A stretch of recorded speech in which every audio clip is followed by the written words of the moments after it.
Welcome to the Tuesday, July 21st, 2020 edition of the Day Weather Podcast. Monsoon moisture is deepening. We saw that yesterday across parts of Wyoming, Colorado, and Nebraska east of I-25 where some big rain fell and some hail yesterday afternoon and evening. We'll continue to have moderate temperatures today. Actually, today in some areas will be a little cooler than yesterday, and yesterday temperatures were quite pleasant. They'll be pleasant today. But upslope winds, deeper monsoon moisture will combine for severe weather. It's not a matter of if there will be severe weather today, there will be. Parts of the Front Range of Colorado, southeastern Wyoming, western Nebraska, be ready for heavy rain and I'm afraid some hail. We did have some hail with the thunderstorms yesterday, and the atmosphere today will really benefit the formation of hail and heavy downpours, as well as strong gusty winds. Today's not a great situation for tornado activity, but heavy rain and hail for sure. Yesterday, we had a thunderstorm that developed just south of the Wyoming-Colorado border, right along I-25 between Wellington and Cheyenne. Radar estimated 3 to 5 inches of rain, and a couple of weather spotters had 3 to 4 inches of rain. That's what you get when you get into this monsoon pattern, so be ready for that. Deeper moisture will likely linger through the weekend on both sides of the divide. Now that's good news. That means some of you are going to finally get some rain. But this also means flash flood season is upon us. When you get to late July and early August, this is when you get these slow-moving, heavy rain-producing thunderstorms that can cause flash flooding. If you look at the big floods in the western United States, in the Rockies and the High Plains, there is a real tendency for them to happen at the end of July and early August.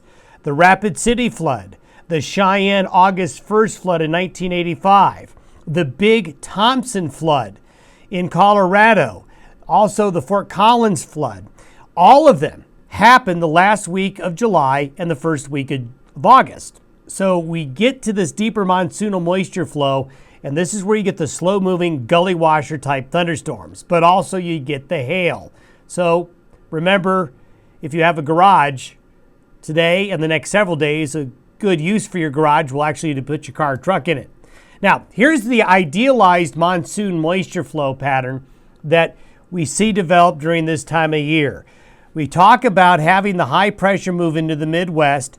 We talk about having a little bit of a low pressure up here, and the clockwise flow around the high brings in the moisture. The counterclockwise around the low, the way the air flows, this draws that moisture into here.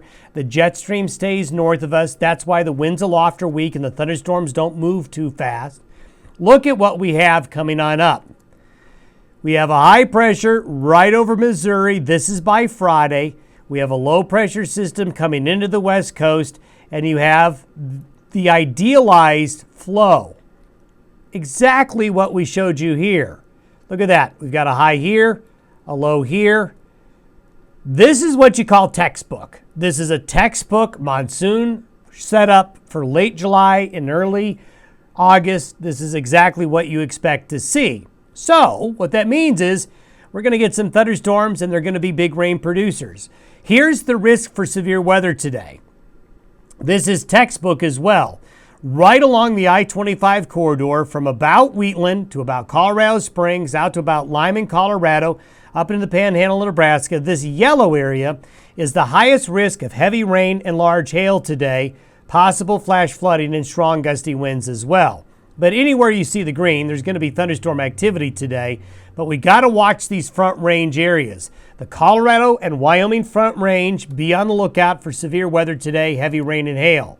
Over the next 10 days, this is the flow of moisture and the better chances of rain. And you can see this arch definitely right here. This is really see the deeper moisture. Look at all the red and yellow and orange here curving around that high.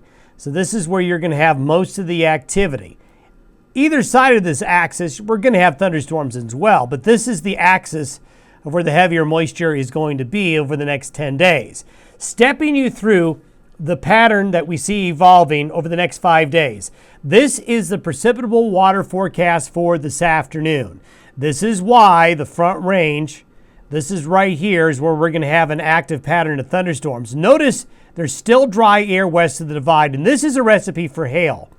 When you get dry air west of the divide, very moist air east of the divide, this dry air right here gets drawn into the thunderstorms up high.